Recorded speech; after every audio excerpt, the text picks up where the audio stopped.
It's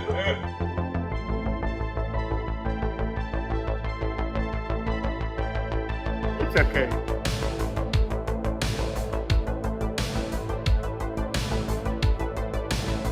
It's going to be amazing.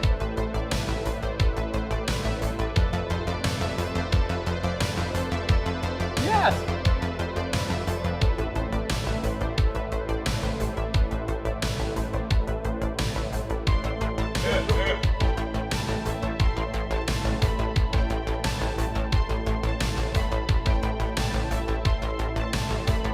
It's going to be amazing.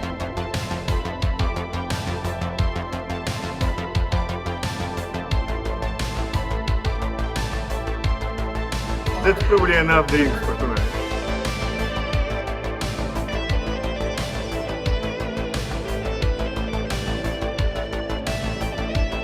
That's so cool.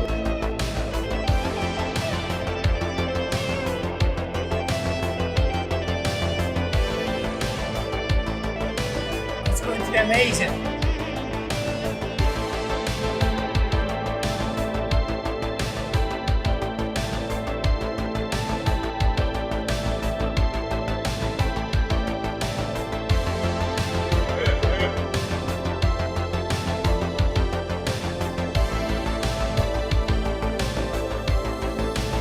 It's going to be amazing.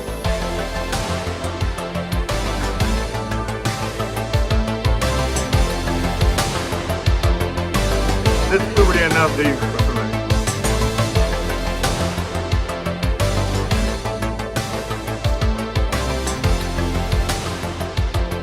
Yes.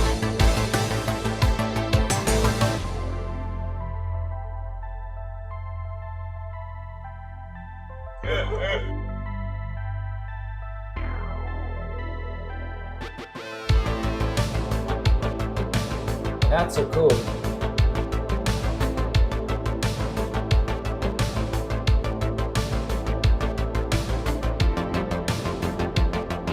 It's okay.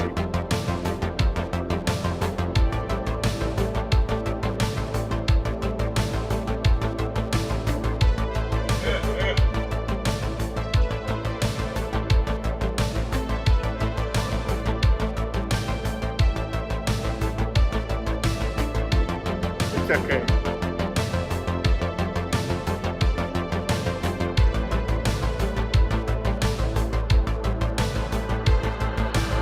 Yes.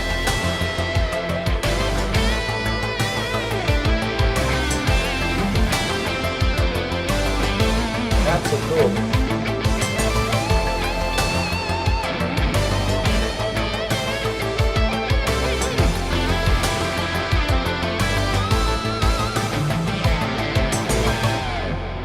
That's probably enough drinks for tonight.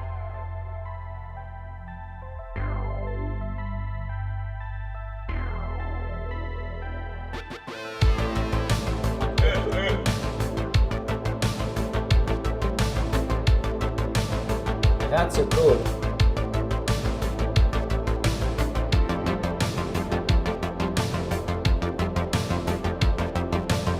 It's okay.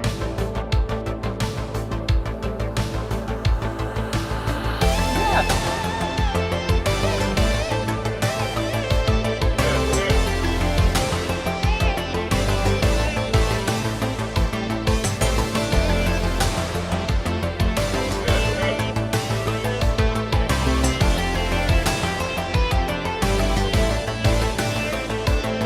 It's going to be amazing. It's okay.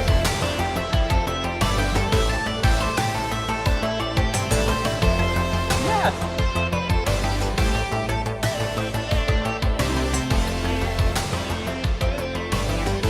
That's so cool.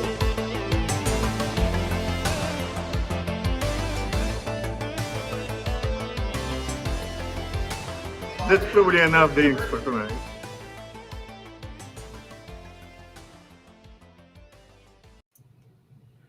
Hello, everybody, and welcome to another Percona Meetup. I am Matt Yonkovit, the host here at Percona, and we have Michael Coburn once again joining us for his monthly slot. to talk about PMM and to use PMM to do some interesting, cool things. I hope that you are all having a wonderful day. If you haven't seen, this week is AWS reInvent, and Michael is not in his normal digs. He is actually in a hotel room, and I am surprised he is up at this hour because he is in Vegas. And so Michael, how late were you up last night? Well, Matt, they say what happens in Vegas stays in Vegas, so I can't comment. Actually, they say that, and then there's a second part of that. What happens in Vegas stays on YouTube, or Twitch, or TikTok, or wherever you are streaming from. So there you go. So how has the show been? The show's been great. We been hearing reports it's around 20,000 people, so down from past years, but still, it's a lot of close friends of mine that seem to show up. A lot of close friends, all 20,000 of them, It wouldn't surprise me. Michael's a mover and shaker in the, tech space here, isn't he? No, we've been having a really good time. We've been having a good time so far. So we are here to talk PMM today, but before we get there, you guys have been showcasing PMM in the booth, right? And so how's that been going? That's been quite a draw. We actually have a nice big monitor behind us that helps us describe the problems that database servers experience using PMM. And to simulate the load, we've got a certain type of device that you might know something about that you helped to set up. Well, so I heard a rumor. Okay, so everybody who's watching has been paying attention. I built these Yonk boxes, the arcade controller to control things, and I did not go to Las Vegas this year. So I sent along said box, and when I shipped said box, I put it in a nice box. I wrapped it nicely.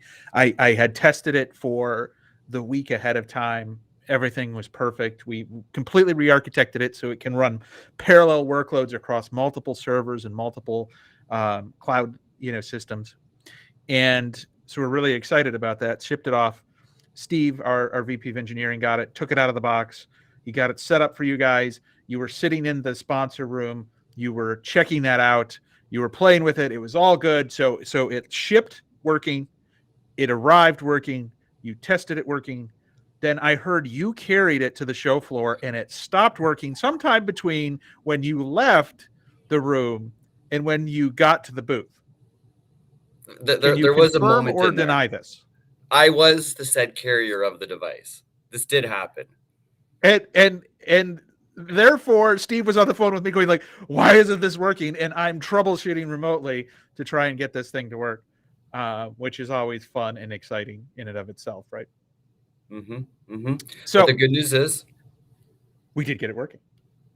It works. It lives. So if there is any doubts, we can always blame Michael. That's nothing new either. Yeah. So as people have been playing with the box, we've had people come by. They've been clicking buttons. They've been turning knobs. They've been changing the workload. And now the beautiful uniform workload that we started with does not look so beautiful or uniform anymore. So for those of you who are following along, we've been doing this where people can come up, they can break the box basically. And so right now we are getting ready to go to the show floor in an hour or two. All right. That's right. And before Michael gets there, he needs to figure out what is wrong with all of the setup to make sure that it's ready to go for today. So we thought today we would play a little bit of Stump the Expert, as people on the show floor and some other people may have messed up some workload. And we'll let Michael show you how he will troubleshoot said instances. Boy, we're really putting ourselves on the spot here. Yes. So here we go. So Michael, I am going to show you my screen, and then I will let you take over the screen if you want. just so all of the shells are set up. So if you go to the app servers, hopefully you have the links to the app servers, so you can log in and you can go to the shell if you need to. Hopefully you won't. But we have 3 boxes: one running EC2, one running Aurora, one running RDS MySQL. All of them on MySQL 8 or variants, all running the exact same workload with the exact same application infrastructure. Okay.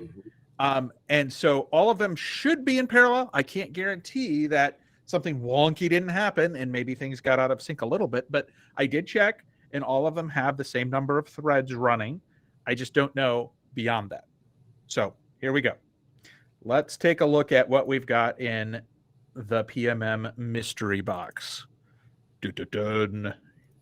And oh, by the way, just so everyone else is aware, there may have been a new code deploy this morning with some new workload that Michael may not have seen before. I'm not saying there was, but I'm not saying there wasn't. Oh boy, you're really taking up the pressure a notch here, Matt. I knew what I was getting into. So here we go.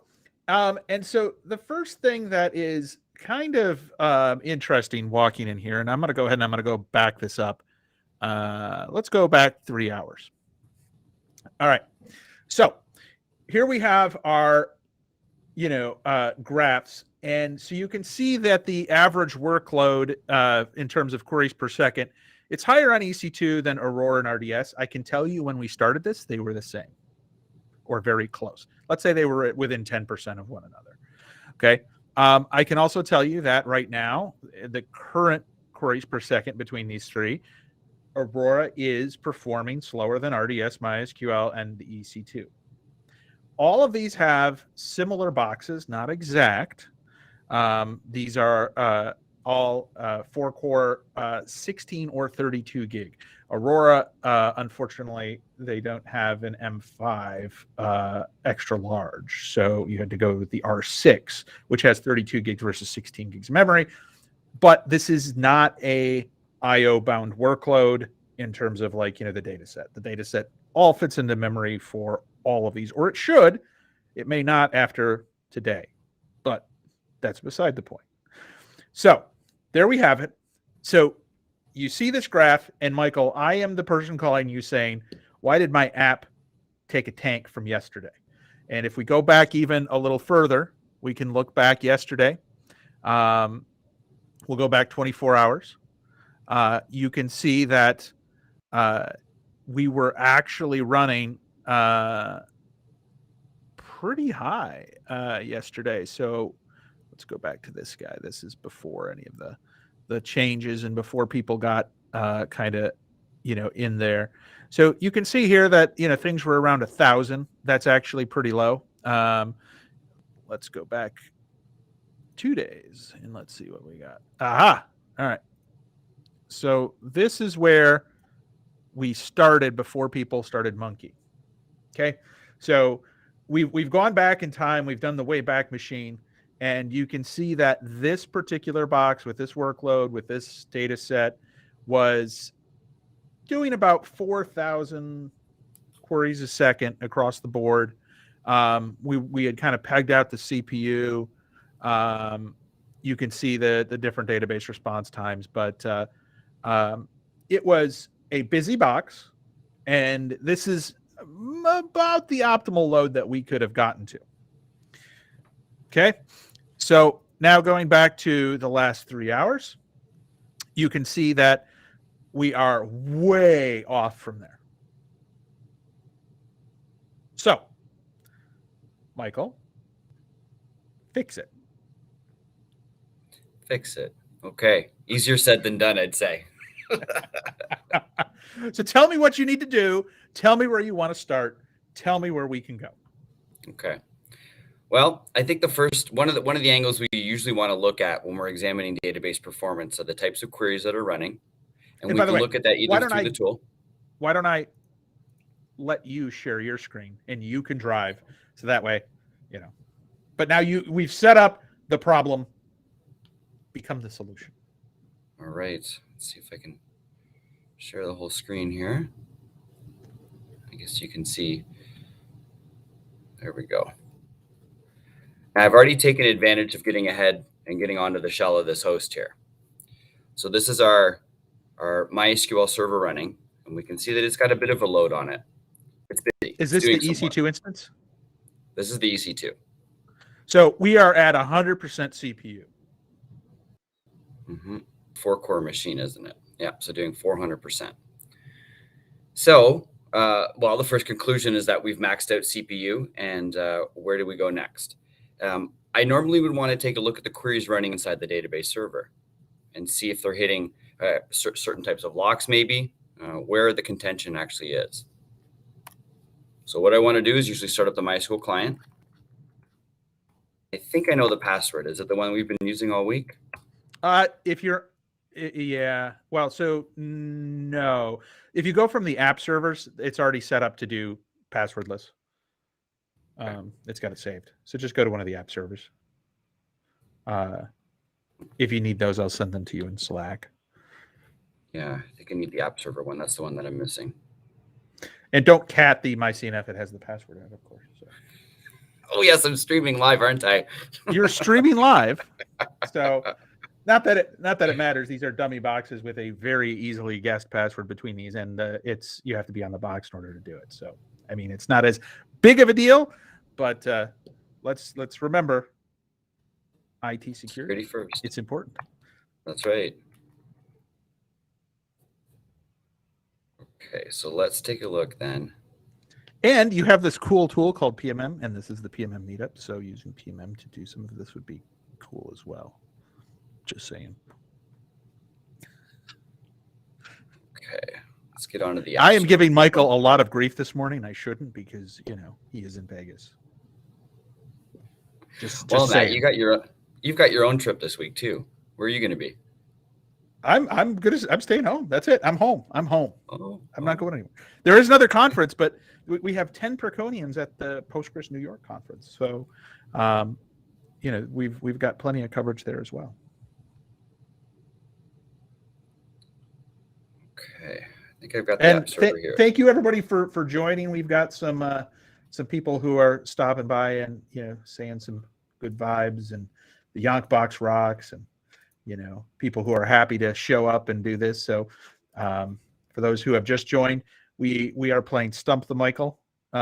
We've had thousands of people stop by the booth and play with the workload with the controller, and so now Michael has to fix the box and make sure it's in a state so they can use it today, and it's not going to start off where they don't know what's wrong.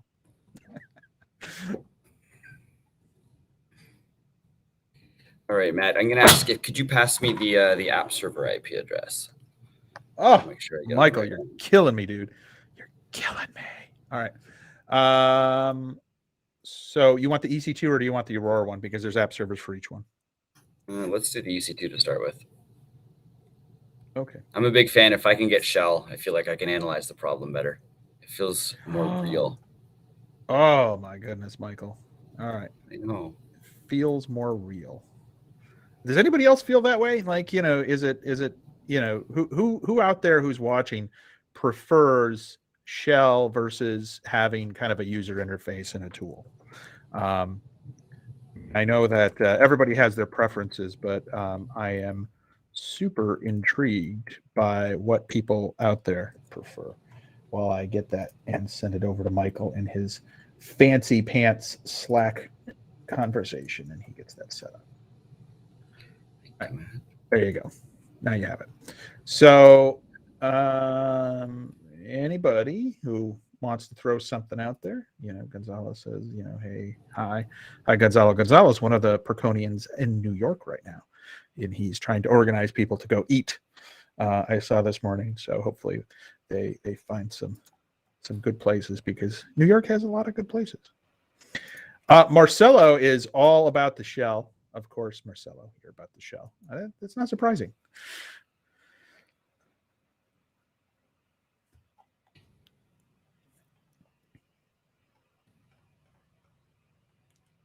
Oh, look at this. And Len says, hey, why don't we have an easy way to include a way to shell into nodes via the PMM UI? built-in SSH client. Yeah, we've got a lot of love for the shell, the way of the shell. Did you get in, Michael? I'm on the server. You Just see do the look MySQL. of confusion? Just type in MySQL. Just type in MySQL. Is it supposed to be that easy? I set it up to be that easy. Okay. Is it? Did you get it? I think so. Well, not quite. What? Start over. It's the IP. Oh, you need to log in as Ubuntu. That's why. Not.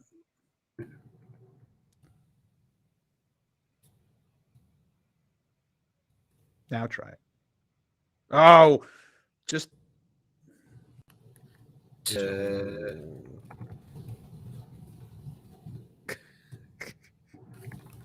Path not get inherited. I guess it doesn't. It just sudo -su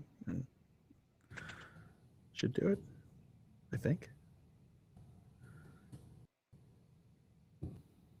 Sue.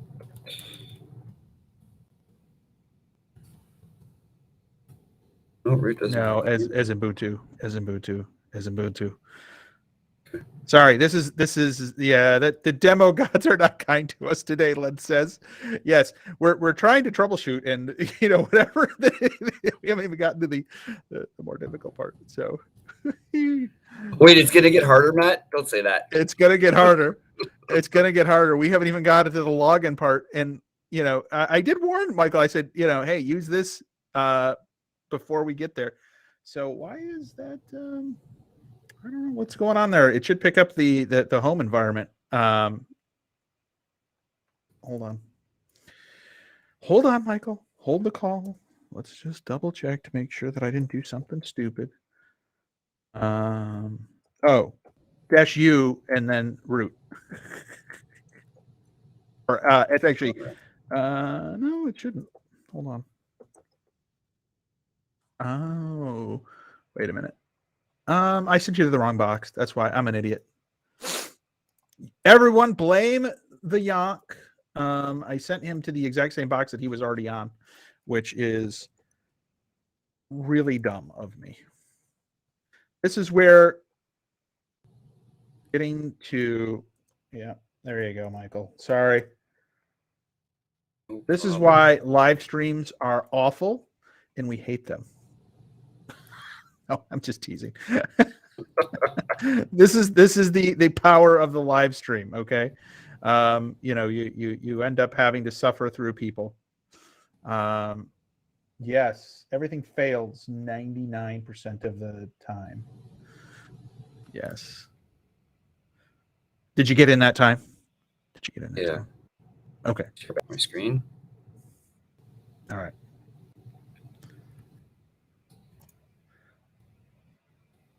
Since tabs are free, let's open another one. Clean up the hyphens.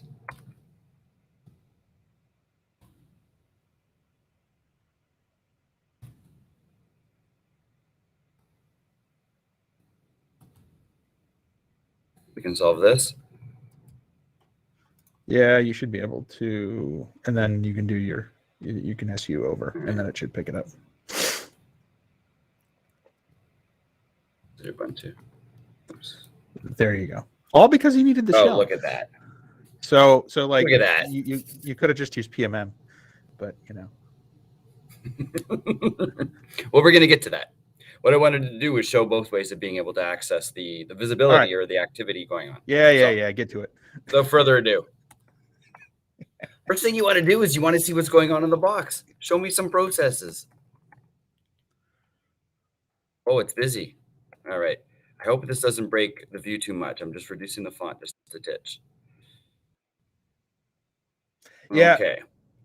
I think you're okay. I might be a little easier. No, that looks worse. So we'll go back to that.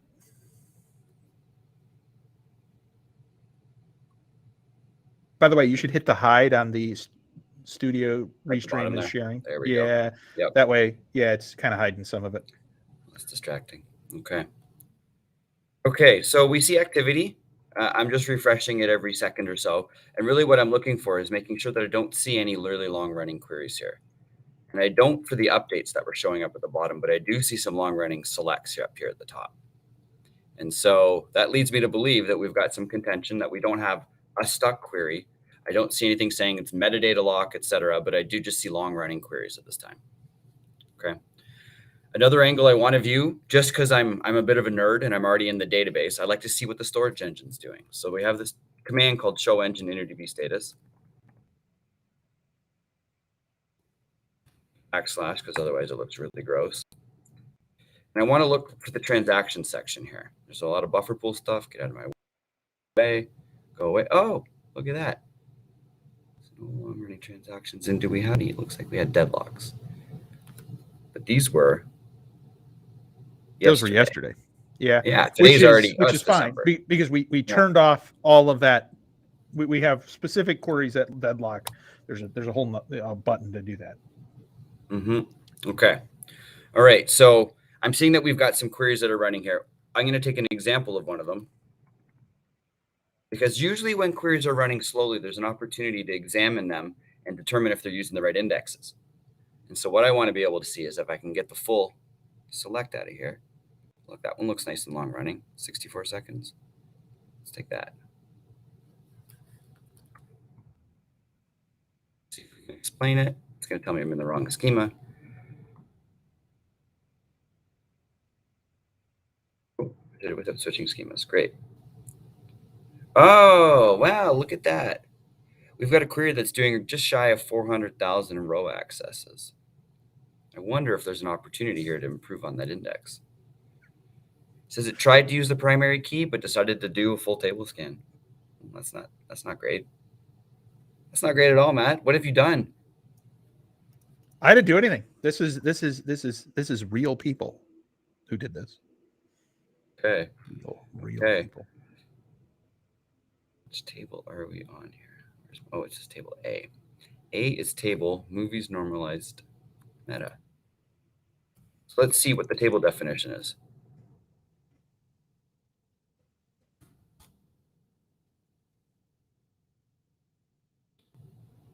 On table A,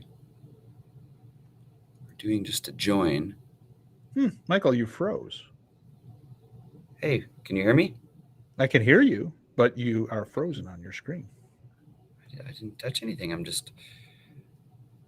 In fact, I can't even. I don't see the system being updated either. So your shell is shellless. Oh dear. Oh, the pain of the live stream. Oh dear. Yeah, the restream window doesn't look happy either. This is what you get for hotel internet. So let me go ahead and while Michael is trying to fix his thing, I'm going to go back to PMM and I'll show you what Michael was going to show you, but with the PMM interface. So here we go. So what he wanted to do is he was looking specifically at the queries that were running. And so this is where query analytics comes into play. And so from a query analytics perspective, these are the queries that were going on in the system. And so trying to find that needle in the haystack is generally a challenge. So we do have this average query time. Michael, are you still there? Because your face is just like completely frozen. I'm still here. Yeah, you might want to bail and come back. Yep, and I'll just I'll let you back in. Let's put it that way. All right. So as you can see here, he was looking at, some of these queries that were out here, and there are several that are running pretty darn long. And so let's take a look at this one in particular. There's Michael again. Look who's back. Shady's back. So you can see that this particular query has been running for 1 minute 17 seconds. It's taking 7% of the total load on the system. And you can see that the query itself, here's this fancy pants setup.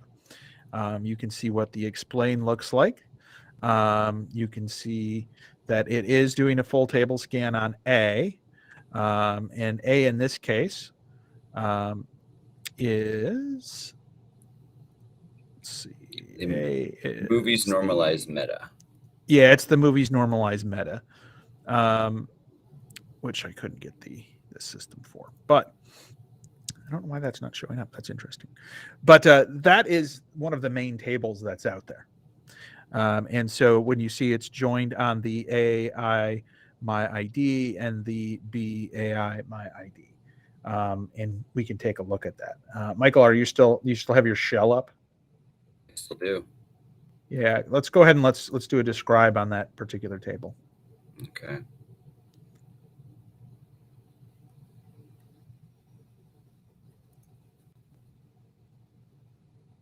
Yeah. So take it from here. Okay. So we're looking at table A, movies normalized meta, and it wanted to use the primary key, but it chose not to. We use no key. The primary key, oh, Matt, what have you done here? I didn't do anything. Well, I blame you, because who made the schema if not you? It was the users. It's always the users. It's those developers. It's those developers. Oh boy. So for you paying attention at home, InterDB works much better with primary keys that are integer based. Not that you can't do it with varchars or maybe even blobs, but I certainly wouldn't recommend it. So let's see if that's actually the problem though, right? Our primary key is AI my ID, and it's a varchar 32. So it's got to index that whole 32, string of 32 characters there. Indeed. So what do you suggest? Well, I wonder what's actually being stored in there. Let's go look. See what is in that field. You might want to you might want to just select that Just column because there is JSON in there. Yes, Quite yes, large. Quite large. Okay. My ID. Look at that. It looks like it's a number, not really a varchar. So if I got a few of them, they're actual integers in there. Probably the first. Yeah. I might articulate that we have an option here, or an opportunity to convert this to an integer, an int, let's say, or maybe even something larger. But As the developer who I just asked, developer, is this an integer? Yes, it is. Then why did you store it as something else? Just because maybe in the future I don't want an integer. But well, we should be building our apps for today, not for tomorrow yet. So does that explain why, though, it did a full table scan rather than using just the primary key? I'm not sure. If, I guess what I'm getting ahead of myself is I'm offering improvements without knowing that it's actually going to solve the bad explain that we're looking at here. So let's park that idea just for a moment, because if we have to run an alter table, that usually involves some sort of coordination with the app team and maybe an outage for a short period of time, or you could be using PT online schema change and do it without blocking any activity. So let's see, what else are we doing? So we have 32 rows are being retrieved, and we want to see if maybe we could get that down to something lower. This is on table B. B is the normalized cast. And we've got 2 times B gets pulled in here on AI actor ID. So let's show that one. Create table on normalized cast.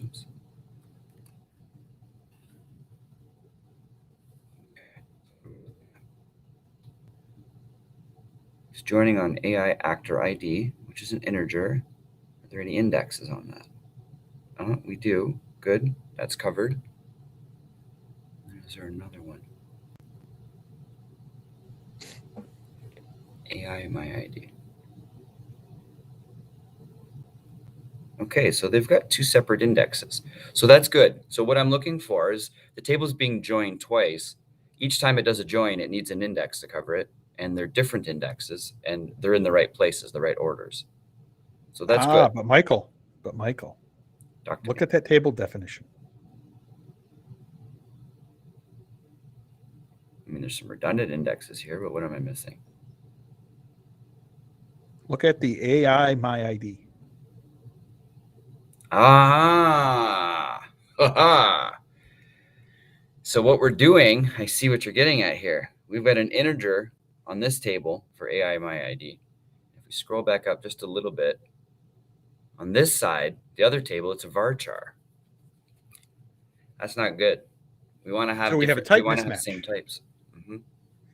Small, insignificant potential difference. Except it's more than insignificant.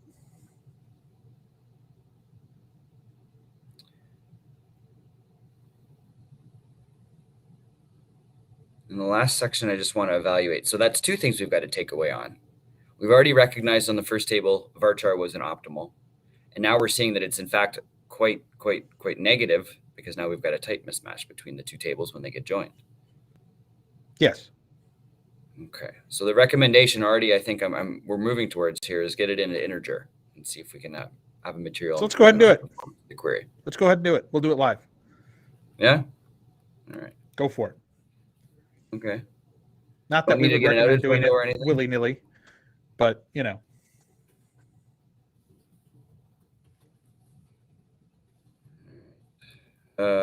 Geez, I don't have to change a column. Is it change column?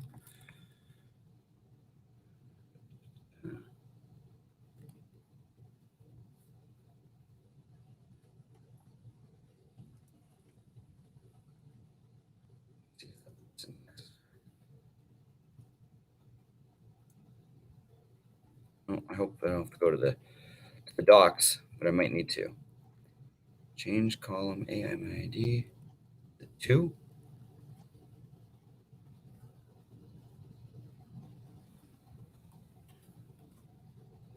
When in doubt, use help. We don't want to add, we don't want to drop, we want to change. Alter table change. Show me change. There you are. Change column name. It's I use modify column name. Okay. And for those following at home, I'm going to go ahead and put this in. This is what I would recommend you do to fix it. Michael, you have this now in Slack as well. There you go. Oh, I think I got the same syntax. Did I get lucky? Don't know. Let's see what we end up with here. So this will take a couple minutes to update that. And I'm going to go ahead and I'm going to, in the background, execute that on all of our hosts. So we've got 3 hosts, all the exact same setup. And so I'm going to keep that moving along on these as well. So we're going to go ahead and do that real quick. Fun until there is no more fun.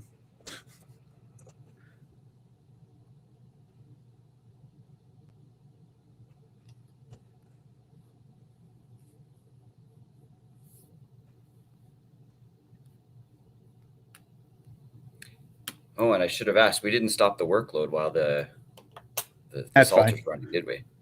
Yeah, but I for this test, we're good. No users were injured in the migration of the type format. Well, I mean, some users might be injured. You should go check out PMM.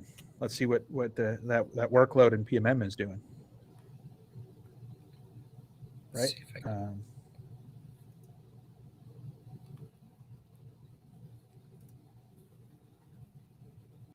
I had the IP address for that PMM server. You don't have the IP address. What have you been using all week? It's already stored in the browser, Matt. Oh, Michael, you're killing me, dude. All right. You get it? 13. Yeah. No.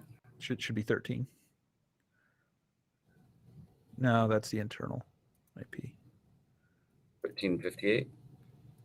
Yeah. Okay. Yeah, that guy. For those following at home. All right, so here we go. Yes. Yeah. Proceed to these.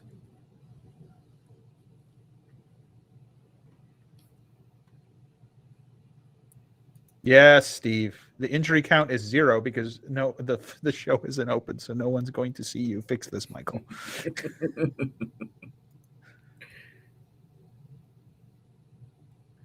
Uh-huh. Okay. Yeah, there's the 3 MySQL boxes. We'll put it on a little bit of a shorter period here.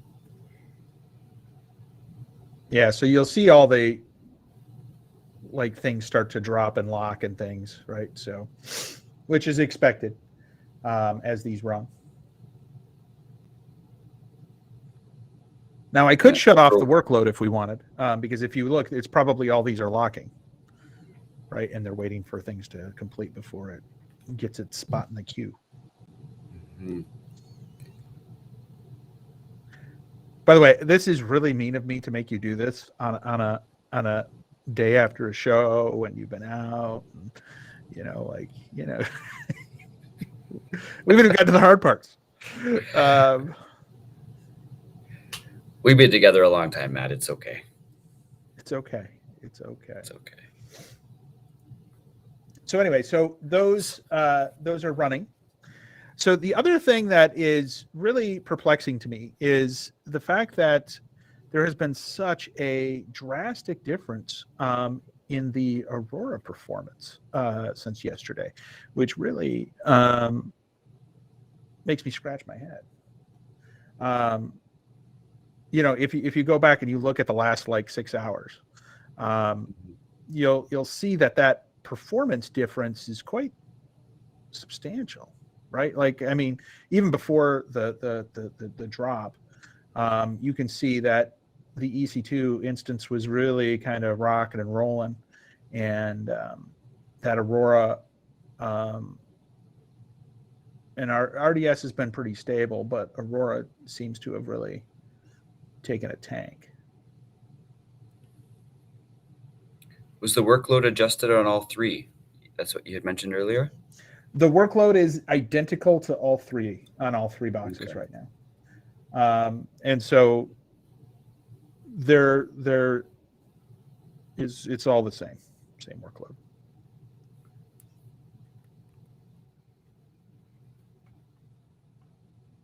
Okay.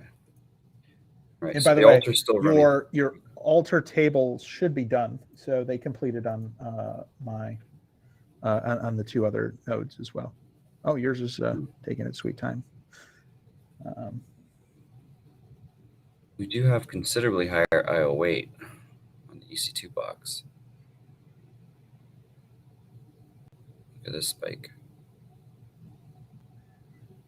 Well, that's what you're on right now, right? So this is the last 15 minutes. So that's to be expected, though, when it's going to have to redo all the indexes. Yeah.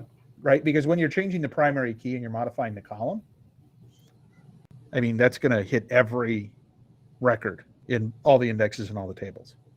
Mm-hmm. Mm-hmm. This is painful, all right. It's the value of choosing the right primary key type right out of the gate. What's weird for me is, that one I'm wondering. So the configuration's pretty stock out of the box. The only thing I adjusted before I shipped these off was the InnoDB buffer pool size. So I'm wondering if there's some other opportunities there to tune.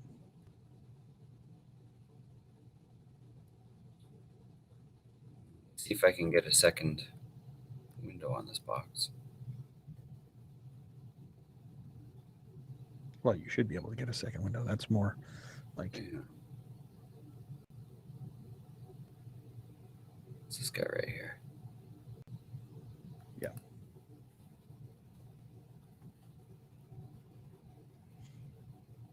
Okay.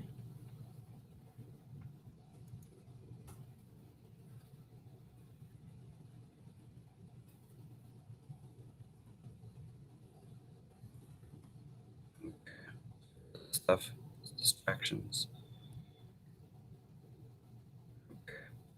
On the bottom, we've still got our altar running. Up here, let's do a little poking around. This down, nice and tiny.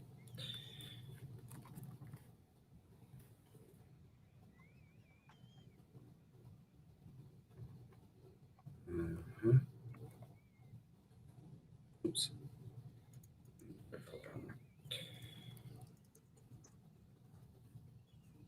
See what InnoDB is configured for at the moment.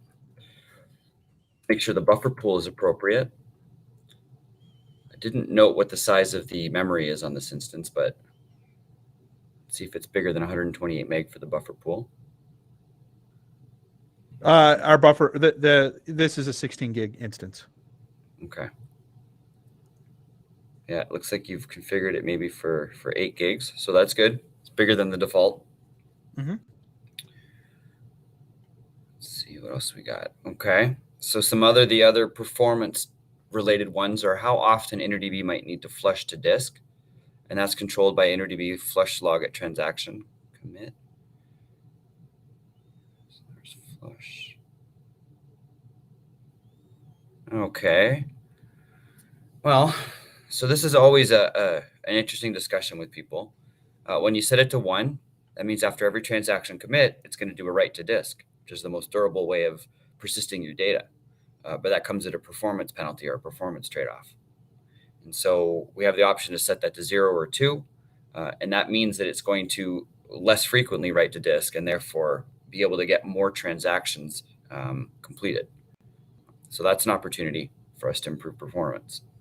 Now, interestingly enough, the defaults for Aurora and for RDS are also set to 1, which is interesting. So we're not seeing as much I/O weight there. So there might be some optimization on the disk I/O that they do internally on RDS and Aurora as well. Because what I've seen classically over this workload the last couple of days is it's been about twice as much on the EC2 box as it is on the other.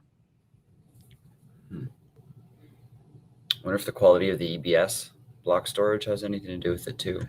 That is a possibility as well. I didn't do anything fancy. I didn't do anything reserved. Mm-hmm. Mm-hmm. Well, and Amazon's got different levels of GP based and then IO based disks. Now there's about 5 different EBS types you can get. So they make it easy to spend money. The other one that controls a lot of disk writes is related to the binary log. It's set to 1, but I didn't check to see if the actual binary log is on. And that's through log bin. It is on. Okay, so we're doing additional writes here to be able to set up a replica if you so desired, or gives you a bit of an audit. Many different good reasons to have the binary log on.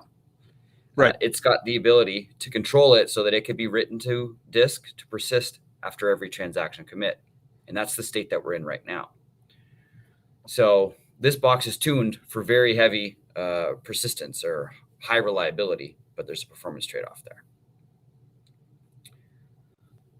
So if you said to me as my customer, well, Michael, can you make this box faster? I've got a couple things. But if you said, well, I want faster and durable, I'm not sure we've made too much progress just yet. Let's see how much are we stopping the system. Let's alter. Yeah, we are blocking. We've got updates waiting for the metadata lock. And this is a sign that we're running, well, something has locked that table. We should be able to see the alter up here somewhere. So what do you got? Right there, right there. Is it waiting? You see waiting for the meta? Okay, so what else you got going on? Yeah, we've got just the updates are holding. There's no inserts on this table. Oh, no, wait, even the selects are waiting too. Yeah, we're not being very nice to the users of this application today. So why don't you go ahead and kill the alter?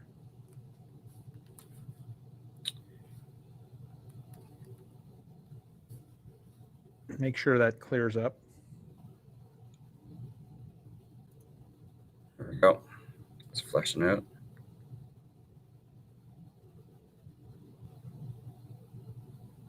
nobody's left and waiting on metadata. All right. So I think, I wonder if this has to do with the column is, yeah, I don't know. I mean, like, so I ran on all the other boxes with the exact same, thing. And we've been running that flipping between varchars and integers a dozen times a day without that same lock.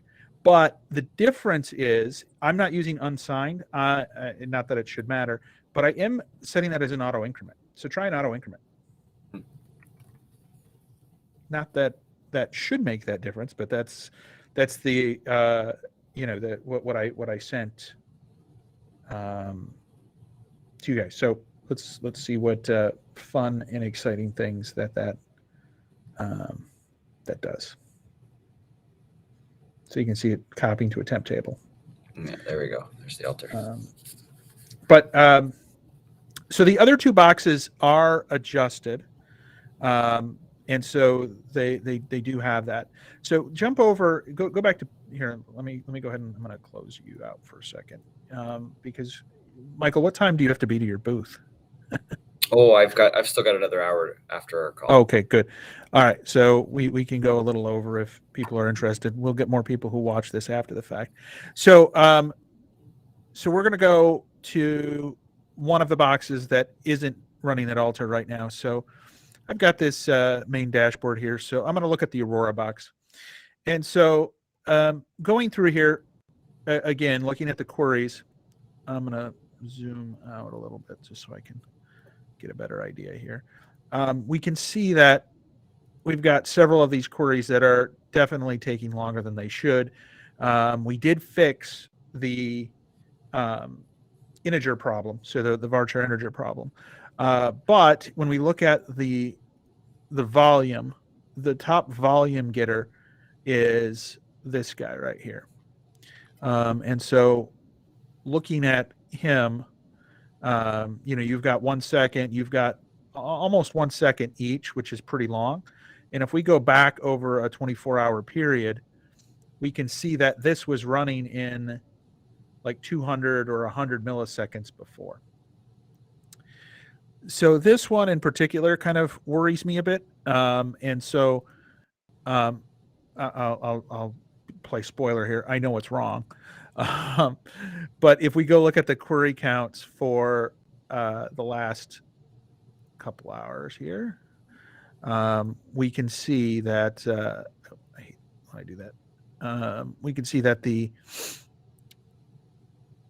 query counts, where is that guy? So that's query counts per second.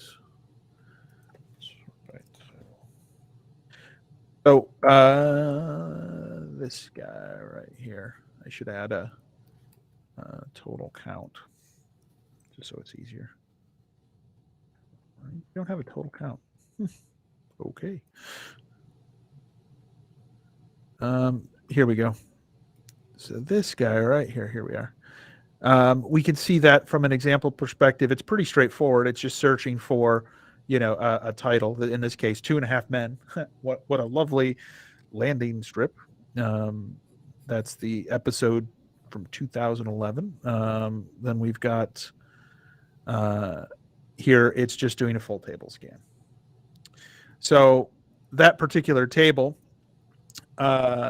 is missing an index on title. So I can go ahead and I'm going to add that index on title. So we needed to find that was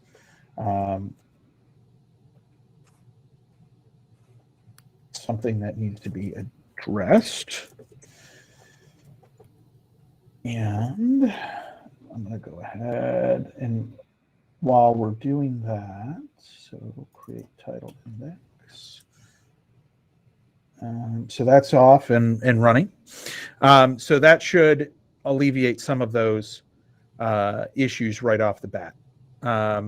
So hoping that we'll see that particular query come down from that 900 milliseconds down to a couple hundred.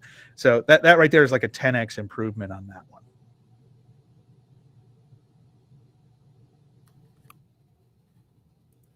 So that's one of the other fixes that I know should play a part in that as well. So, and then I'm going to go ahead and reset a couple of the others. So we'll just all right. Let's go back to this guy here. We did annotate, like when I ran that, I made sure I ran that. We have a script to annotate that, so that's part of the build box. So what you see is these queries should start to decrease in the amount of time that they take once these create indexes are finished. Oh, it says it finished, so that's good, right? All right, well, let's see what happens if the number of queries per second jumps up substantially. So again, we're at the 514 queries a second on this particular box. Takes about a minute for this to update. And so we can see here, even like this guy should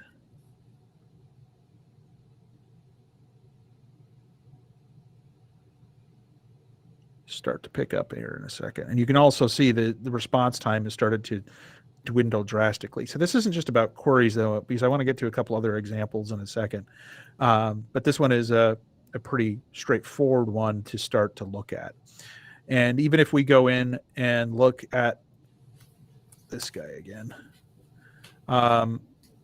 you can see that the last iteration, so over the last 5 minutes, this was 900 milliseconds, 900 milliseconds, 900 milliseconds, 800 milliseconds, 62 milliseconds. I mean, that's a pretty substantial decrease from, from what it's there, right? And so when we look at this guy now, we should start to see that dwindle here as well. And it is, oh, that's very kind of, sorry. Here we go.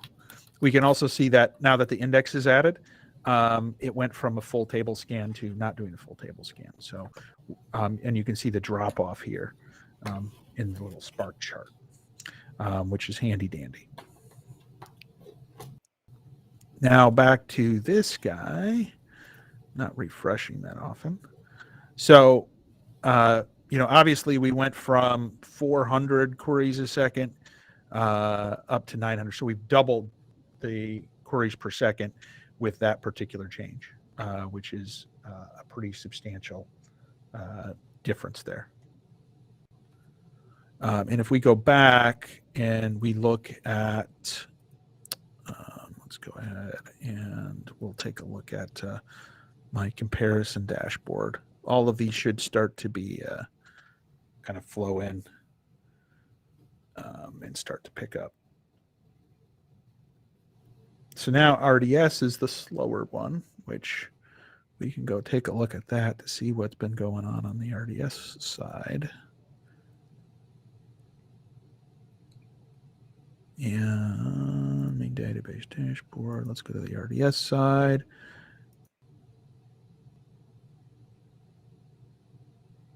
So this one is still kind of laggy. Now I don't know why that one is laggy. It did create the indexes. That is interesting. So from a consistency perspective, this one is around 13 queries a sec or connections. And if we look at Aurora, Aurora's double that. So this one might have another bug. This one's at 25. So I'm wondering if maybe some of the connections when we were messing around had died and didn't get restarted properly. So that could be a that's definitely a workload change, right? Because as we were looking at RDS Postgres SQL, or not Postgres, sorry, RDS MySQL. That's why it was wrong. I was in the wrong one. So they've all got about 25 to 30 active connections, and the number of queries per second on this one hasn't gone up measurably. That is a weird thing. So the question is, why not? Right? And looking at that last 5-minute mark, it actually went down, which is weird.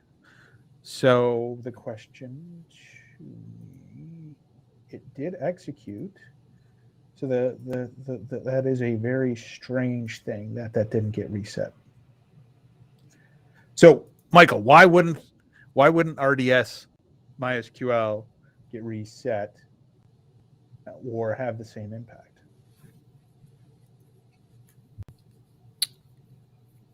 I'm not sure. You're not sure. So I'm taking a look. Let's see.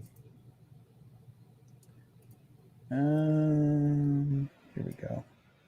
Seeing that I'll go ahead and EC2. I'm going to go ahead and throw this guy up and do a. So I'm just going to go ahead and I don't know why we should have the table definitions in PMM. I don't know why they're not showing up. I probably misconfigured something. Let's just double check to make sure that our table has the right definition. So we've got the title index and we've got the int set up and running there. So that's totally fine. So this one looks like it's totally legitimate, right? Doesn't look like it's an issue. This one should have the exact same definition as the others. So if I go look, for instance, I'll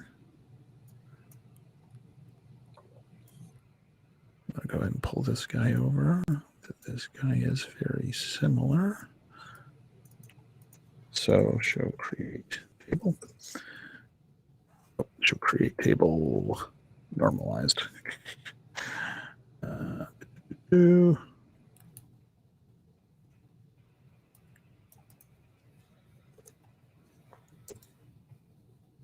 Yep. Exact same table definition now. So I can guarantee that those two match. Looks all the same to me. All right. So from those, now the question is what's, has the what's taking the time, right? And what happens to be taking the most time on the RDS MySQL here over the last couple of minutes is this particular query, which is a fairly consistent. So this one is looking for actor name and cast. So that particular one has been taking the most time, about 2 seconds. Next guy here is another reporting one. So these are all reports that are taking a long time, which is generally what we would typically see. So I don't know why that is the same way. So let's look at the one that does have like twice the throughput. So this is where it's kind of weird. Like if we look at total time over here for the EC2 instance, for instance, and we look at the last 5 minutes, we can see that there's a lot more going on, but those reporting queries are not running here, or if they are, they're not having the same impact. So that's interesting in and of itself, right? So why aren't the reporting queries like coming in here? Why aren't we seeing them at the same veracity or the same impact? And so if we go over to Quan again and take a look at Quan, we should be able to just select the MySQL 8 instance, and we should be able to look at the load again. And so we're looking at the load here. Again, I'm not seeing those aggregate queries. So there is this. So is this the one that we were looking at? Oh, look at that. User PMM has exceeded the max user connection resource. Ooh. So, Michael, what do I do to fix that? Well, it's happening because we set an intentional limit of 10 as per best practices so that your monitoring tool doesn't your server. So it's trying to prevent you from doing bad things right now. You can either alter that user to increase that count above 10, or we can eliminate the reason for the blockage. Why do we have 10 connected users? That's an interesting question. Like how would I figure that out? Well, I'm glad you asked. There is a dashboard in PMM, a user details dashboard. That would give us some insight on, well, if you're running Percona server only,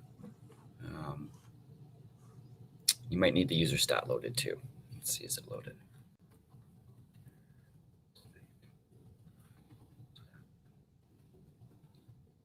Oh, it's off. Okay. Well, man, we have this whole dashboard that can show you how many connected users and plot it over time. It's pretty neat, but the variable's off, so the dashboard won't have anything. What else we can do? There's either the sys schema or performance schema where we can sample to see the users that are connected. Let's see if I can way here.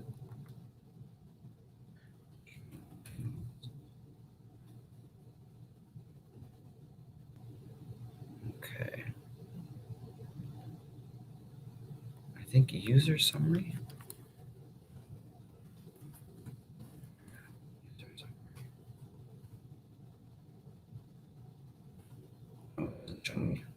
Of connections.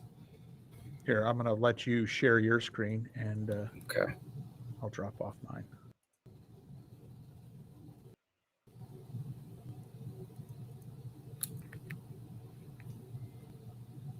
Okay, so is it me sharing now? Mm-hmm. There we go. You are sharing. Okay. Did you see me falling into the matrix there? That was weird. Okay. Okay. So current connections on the PMM user only show 3 on the EC2 box. So it was a temporary thing, you think? I think so. I think it was a little transient there. Because what happens in query analytics is some things are collected over time and some things are on demand. And on demand, at least we run our explains and our tables. So those expect that the database server is available and there's no blocking of logging in. Let's see if we can get past it now. Yeah, there we go. That's good. So that was a transient thing. Okay. That's a weird bug, like, or a weird thing to see, right? We were overwhelming the server, right? It was responding to the fact that we had too many user connections. But yeah. Is that the number of end user connections, so the number of people logged into PMM, or is that the number of things coming from the PMM server to the database server? Yeah, it's the database server. It's the latter. It's how many users called PMM were connected to the database. And so would that be like, so if one thing backs up, then the next one backs up, and it just keeps on piling up? I think so. Well, what I had done, well, 2 things here. One, you normally are going to have your monitoring user connected doing monitoring stuff, and nobody else is going to use that account. So if you see this actual alert, you probably have something legitimate to look into. And part 2 is I'm using the same user, and I was running an alter, and then I ran an explain, which blocked waiting on the alter. So I know at least I was consuming a couple extra connections there. We do. Let's do that. What I want to do is I think we always maintain 2 or 3 connections from the PMM user. So you've got 7 open slots after that. So I guess somewhere we consume those additional 7. Oh, and this is good. So the alter completed down here at the bottom. 15 minutes. Yeah. Wow. Yeah, and during that time, it actually killed off some of the long-running queries as well, and so some of the app users failed. That's why we weren't seeing those queries log in. So some of the app server or app actually just went bonkers, and so I just had to restart the app workload. And yeah. Okay, so if the altar finished, yeah, we can see it there. And what's the CPU look like? Okay, and so CPU is right back up. It's pegged. Now, are we getting higher throughput? Can't tell yet. Which one? Seem to be yet. Well, I'm looking at the MySQL 8 on EC2. With the new index, we hope that we're going to have better throughput. Is the expectation here. That is the expectation. You are correct. No, it looks like it flatlined out a little bit more here. Okay. What else do we see? Well, our IO weight is back down to where it really ought to be. Nice. Oh, wait. EC2's not in there. Why not? Why not? That's weird. We've only got RDS and Aurora on this dashboard. For the what? For the IO weight? For Aurora, IO weight, yeah. Yeah, Aurora doesn't collect IO weight. One of those weird things is like you can't get IO weight stats from Aurora. Don't ask me why. Okay, I mean, it's like a reduced work set. Weird. So it throws up a label though in PMM for it, and EC2 is not showing up here. Weird. Okay.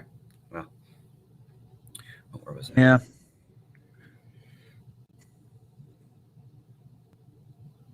Yeah. So the response time, is it any better?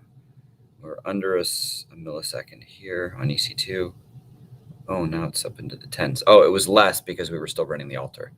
But if I put an hour, probably be in the 10 millisecond response time. Yeah, there it is. 8, 9. Okay. So response time is back pretty much where it started before the altar was running.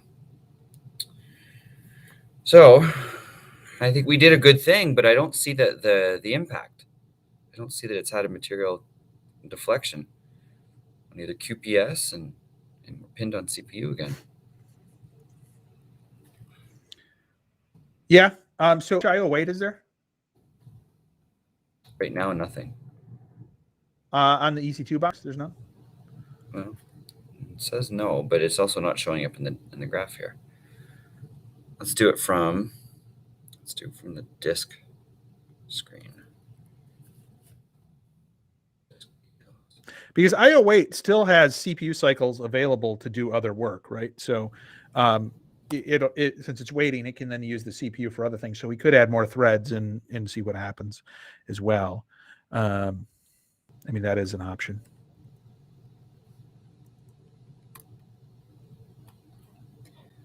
I'm a big fan of these overview dashboards that we have. They let you do the comparison. See what you find. So let's see what we get. We don't need 12 hours, though. That's too much. And it should be all of our nodes. Well, actually, it's too many. Let's look at just the databases. Where's the last guy? There you are. Okay, and we're talking about disk, which is down at the bottom.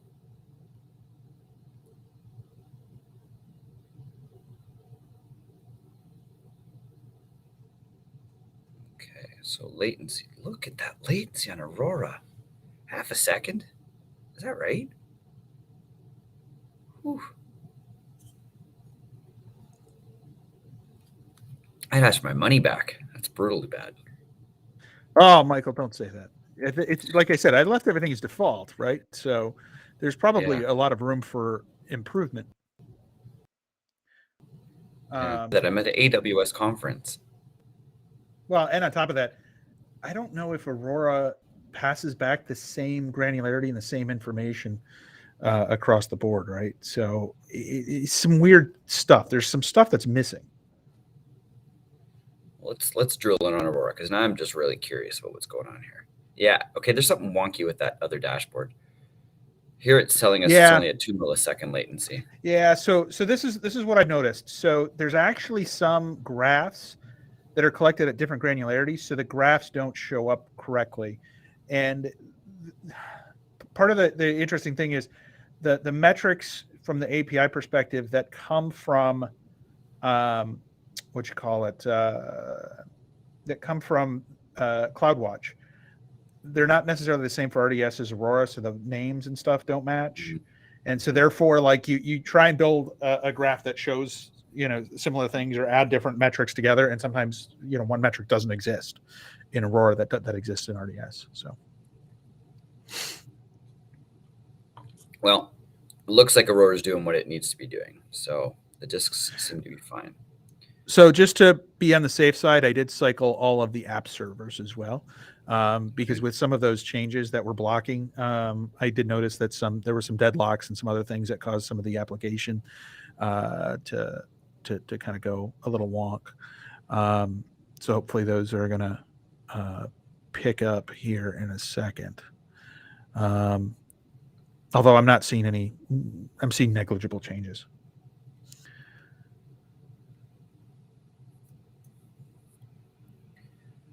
Yeah, your EC2 box looks like it's got still got resources available here on the disks. We did thrash them pretty hard. We had them up to 150 or so meg per second. Yeah, I mean, it does. At certain times, there are certain activities that can really, impact the server and the system. And I mean, that's kind of the intent of this. So what I need to do is I need to get this reset for your floor show. So I'm going to say we kind of stumped the expert a little bit today. So I'm going to go ahead and I'm going to unwind some of the things, and I can reuse some of this later. But just so you're aware, I did deploy a small archival job this morning, which would run every 10 minutes. But it's like a 30-second run, so I was hoping we would catch that. And so now there's a history table, if you will. And so that history table does get populated and does get read from occasionally. So that was one that was going to cause some spikiness on it every 10 minutes, and I was hoping that we would catch that. But obviously that didn't transpire. So I'm going to go ahead and I'm going to kill those guys right now and get rid of the loads and those other ones. So if you do a search in query analytics here, just do like a search for a query named history, or that has history in it, and you can see what that is. So there was a couple different deployments that would come up. So that's one of them. And Michael, can you maybe zoom out on your window a little bit, just so people can see a little easier. So look at the example for this one. So this is one of the ones that there's a voting count history, which every 10 minutes just selects everything out of voting count, puts it in there. So then you can graph what it was on an hourly basis or whatever. So you can see vote counts per hour, basically. And so that was added. And I left it unoptimized. So there is that. And then there are a couple ancillary queries that go along with that as well. Yeah, look at that was the big change that I did. Everything else was caused by the end users at conferences doing, like a lot of knob turning and a lot of changes, right? So Matt, do we have a picture of the box? Have we shared that with our audience? I thought there's one on Twitter, I think, or maybe in general Slack, if you took a look there. But so there is that, and I'm going ahead and I'm actually just killing those extra jobs off to see if we can get it back to where it was, because I think that we had a pretty consistent workload yesterday, right? And for those who are still hanging around, which there aren't many, this is where we're trying to just get everything back to where it was at the start of the show. Make sure that everything is working there. And sometimes you just find these wonky things. Over the weekend, I was working with this, and I actually upgraded Python from 3.9.7 to 3.10 and saw a huge regression. And it's these little things that matter quite substantially that you aren't aware of, that this could have such a drastic impact on the system. And I think that that's one of those things that you have to be mindful of. Is a lot of times these little things matter, and in this case, I think that some of the changes to workload and some of the other things that we were letting people play around with did its job. It showed that there was easy ways to potentially break systems, and that's what we did, right?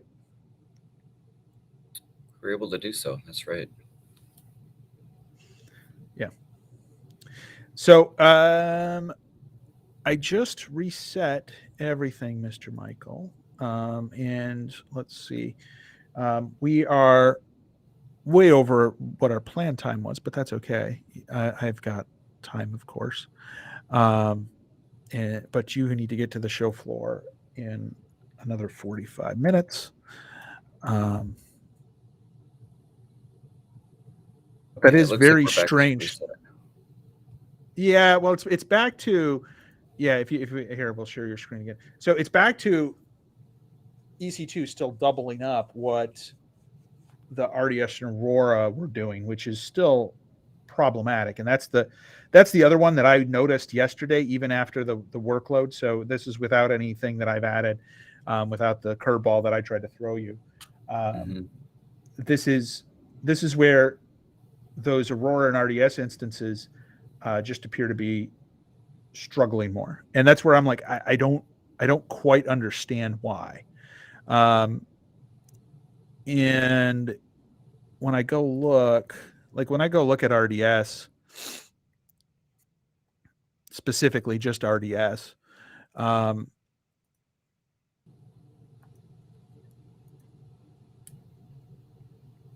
we've got one thing occurs to me would be to compare the configurations using ptconfig diff. Yeah, you could do that, but I'm also wondering if maybe like the scheme has got out of whack or something. I mean, it doesn't make sense that you would see such a drastic difference, like a 2x difference. Like we weren't getting that initially, so something had to have changed between the two, right? Like so the fact that there is literally like 1100 queries a second versus 500, and we are pushing through the exact same number of connections and things on these, it makes me question, if you will. Does that make sense? Yeah, makes good sense to me. And that's where some of the things, when you're using like PMM for troubleshooting, especially if you're comparing two in different environments, this is where I would set this up to compare RDS and Aurora. If I was going to, I want to know what kind of performance am I going to get? I want to run the workload there consistently for a few weeks, and I want to see these differences. Now, those who are watching aren't going to have, like a box that you're just going to randomly click buttons and then indexes drop and schemas change and, workload, is maneuvered around. So you're not going to have that same issue, but it is super interesting to see these break.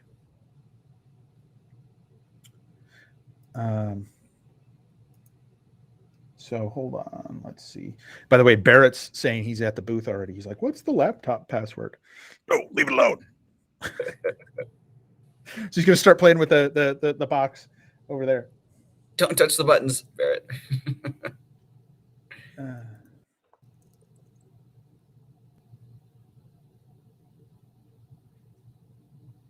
All right, so let's see what we can do in the next 10 minutes before Barrett needs to go off and do this. But I think that checking to see if the schemas are aligned is one potential thing that we could do. Like I said, the workload is the same. We're seeing the same number of connections between the two, And that is super similar. So the question is, what else could potentially be there? And honestly, there really isn't much. You know, like from a box perspective, the things that I do, you know, that we allow for to happen on this thing, right? You know, you can drop, you know, an index on year, drop on year and actor, drop on title. You can change from varchar to var, you know, something else. You can do some copies. So the fact that performance regression is so severe is just so strange. And it looks like it's all on the actor type queries. It's all on the analytics.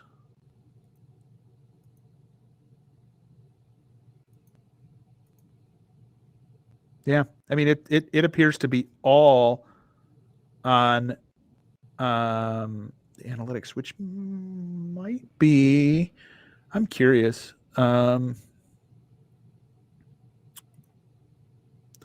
So go to Quan, and in Quan, just search for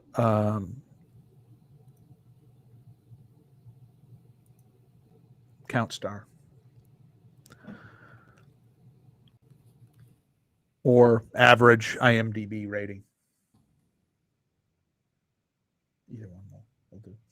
All right, so go ahead and sort by the query, the count, or the query name if you can. Basically, you should see all three of those boxes like side by side, right? So, which is cool, which is what I want. I want to see all of the ones that are that select actor name year count. You see that one? So like there's each box should have its own record.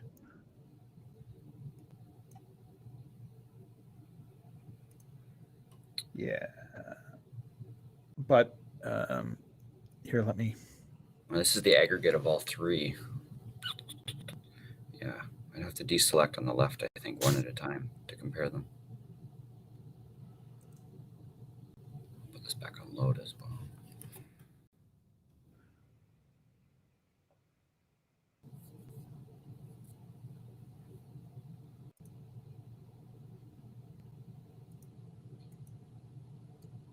Yeah, so but if you look at the three of them, you actually see that they look like the query time is identical on all of them. So it doesn't look like that's causing the issue. Well, wait a minute. Hold on a second. No, we got one outlier there. There's an 11-second versus 3 seconds. So wait. So all right. So I found this guy here. Let's see. So it's this one. So here's an example. Okay. So here I'm going to go ahead and I'm going to take over for a second. All right. So this guy is the example here, right? So this one you can see the query times. They're running on all the boxes, but on this particular box here, it's 20 seconds is the query time, 18 seconds, and then 7 seconds. So that would be a pretty drastic difference between the two, or between the three different boxes. So it's that particular query that's causing the issues. And it's grouped by year actor name. I'm guessing the year actor name, I'm guessing the actor name is missing. Hold on a second. I'm guessing that's what it is. I'm guessing we're still missing an index. Hold on. Normalized actors. Yeah, I think that, yeah, normalized actors.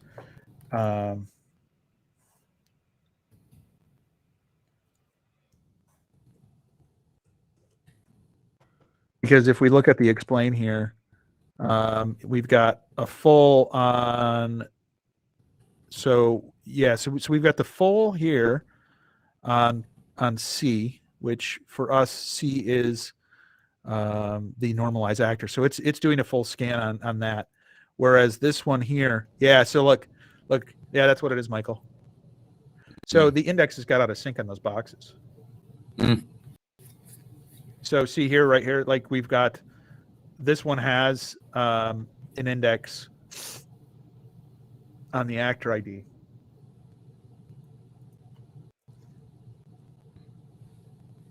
And that one is not using one on the actor ID. So that's strange. So yeah, we're missing an index. So I think if we add that index, we can fix it real quick. Okay. Well, let me get to the show, and I'll right. promote in from there. All right, you go do that. And we're still live. So hey, live everyone. Thank you for sitting with us and troubleshooting all of this stuff.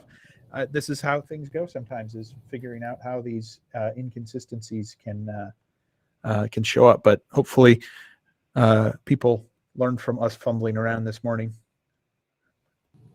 But we appreciate you hanging out. And until next time, we should be up next week. Marcos and Nando are going to be coming, and I'm going to give them a broken box and let them fix it live. So their box won't even start. So we'll see. Wow, you're really going to put them to the grind. Yeah. So, all right, everybody. Thanks for showing up. Appreciate you hanging out.